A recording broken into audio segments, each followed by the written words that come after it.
समस्या आली आणि जवळजवळ लोक तिथे अडकले होते. 250 लोक रावणगावमध्ये होते, आसनाळमध्ये 7 ते 8 लोक होते, लिंगोलीमध्ये 40 लोक होते. तर काही जे क्रिटिकल लोकेशन्सला एकदम लोक होते त्यांना आम्ही रेस्क्यू केलंय.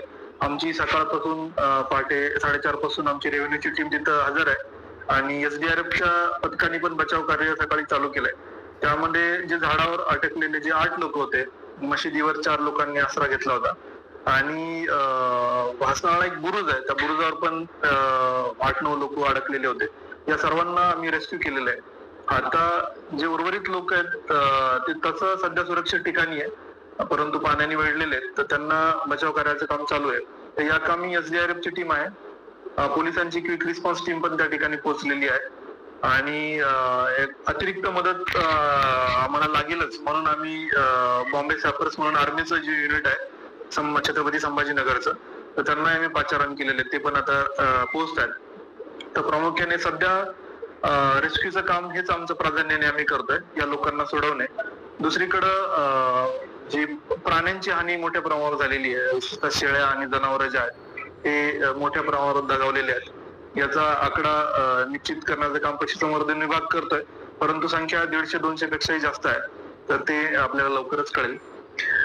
त्याचसोबत आता पुढच्या ज्या येणारा जो दिवस आहे याच्यामध्ये लातूरला ऑरेंज अलर्ट आहे आणि आपल्याकडे पण वेदर फोरकास्ट मध्ये पाऊस आहे. तर यामध्ये विसर्गाचा मॅनेजमेंट मोठा मुद्दा आहे. तर मी जे तेलंगणाचे प्रधान सचिव आहेत जलसंपदाचे, त्यांच्याशी मी संपर्क साधलेला आहे आणि पोचमपाड धरणातून जो होणारा विसर्ग आहे तर त्याला व्यवस्थित मॅनेज करण्यासाठी आमचं चांगलं कोऑर्डिनेशन आहे.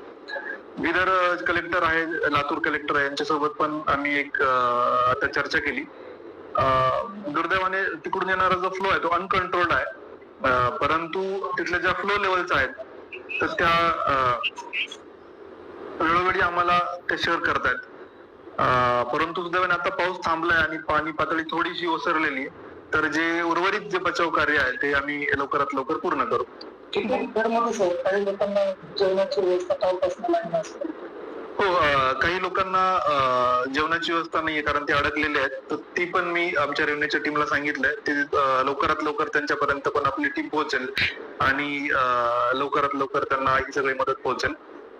विशेषतः जे प्रभाव क्षेत्रातले जे गाव आहेत पुनर्वसित होते, परंतु त्यांचं स्थलांतरण होणं बाकी होतं, या पट्ट्याला जास्त अडचण आलेली आहे आणि आजच्या दिवसामध्ये सगळं कार्य आम्ही पूर्ण करू.